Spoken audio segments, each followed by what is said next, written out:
இங்க இருக்கக்கூடிய ஸ்பேஸ்ஷிப்ல இருந்து பாத்தீங்கன்னா ஒரு டாகி வெளியே வருது. வெளியே வந்தோடனே இன்னொரு ஸ்பேஸ்ஷிப் வந்து அந்த பிளானெட்க்கு வரத அது கவனிக்குது. அதுல இருந்து பாத்தீங்கன்னா ஒரு ரோபோட் வெளியே வந்தது இல்லாம இந்த டாக்கு வந்து பாத்தீங்கன்னா எனக்கு ஒரு நியூ ஃப்ரெண்ட் கிடைச்சிட்டாங்க அப்படின்னு சொல்லிட்டு ரொம்பவே சந்தோஷமா இருக்கு. பட் அந்த ரோபோட் வந்து பாத்தீங்கன்னா அதெல்லாம் வந்து கண்டுக்கவே இல்லை. அதோட வேலையை செய்யறதுக்காக அது போகுது. ஸோ அதுக்கு தேவைப்படுறது என்னன்னு பாத்தீங்கன்னா இந்த பிளானெட்ல இருக்கக்கூடிய ஒரு கல்லு தான் வந்து தேவை. ஸோ அந்த கல்லை எடுக்கிறதுக்காக போகுது. அந்த சமயத்துல இந்த டாகி வந்து ஹெல்ப் பண்ணுது.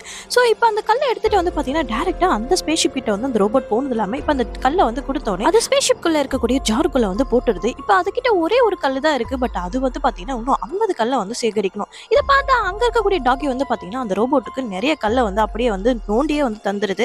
ஸோ அதுக்கப்புறம் நிறைய கல்லை வந்து அது வந்து சேமிக்க ஆரம்பிச்சிருது. அதோட வேலையை வந்து பாத்தீங்கன்னா முடிச்சுட்டு ரோபோட் அப்படியே அதோட ஸ்பேஸ்ஷிப்குள்ள போகுது. இந்த டாகி வந்து பாத்தீங்கன்னா ஸ்பேஸ்ஷிப்குள்ள போகுது. அதுக்கப்புறம் வந்து ஸ்பேஸ்ஷிப் எடுக்கலாம்னு பார்த்தா அதுக்குள்ள வந்து சவுண்ட் கேக்குது. என்னன்னு கேட்டீங்கன்னா அதிகப்படியான வெயிட் இருக்கு. ஸோ ஸ்பேஸ்ஷிப்ல இருந்து இப்ப வெயிட்டை குறைச்சாருன்னு என்ன பண்ணுதுன்னு யோசிக்கும் போது பாத்தீங்கன்னா அது சேமிச்ச எல்லா கல்லையும் கீழே போட்டுட்டு அது ஃப்ரெண்டோட அப்படியே பறந்து போகுது.